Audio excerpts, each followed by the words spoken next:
Sur ces images satellites, des piscines par dizaines. Utiles en été, mais sont-elles toutes déclarées? Pour le savoir, les autorités vont désormais s'appuyer sur Google. Objectif, traquer les fraudeurs.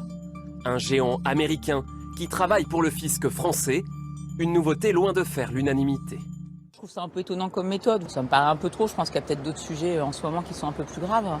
Plus on permet et plus on développe ce côté-là, moins on aura de vie privée et personnelle. Donc je pense que c'est hyper important que ça ne se fasse jamais. Concrètement, un algorithme va analyser les images satellites, repérer les constructions et vérifier si elles sont déclarées ou pas. Sont concernées les piscines, les vérandas, les terrains de tennis. Problème, Google a été épinglé pour fraude fiscale aggravée par le fisc français. Les syndicats sont révoltés. Ça soulève évidemment un certain nombre d'interrogations. À la fois la juxtaposition de l'administration fiscale avec une société dont, le moins qu'on puisse dire, que le comportement est discutable. Et par ailleurs, ça soulève effectivement les questions de préservation des données, d'exploitation des données, de sécurité de ces données. Sollicitée, la direction des finances publiques assume et précise qu'elle reste maître des algorithmes développés.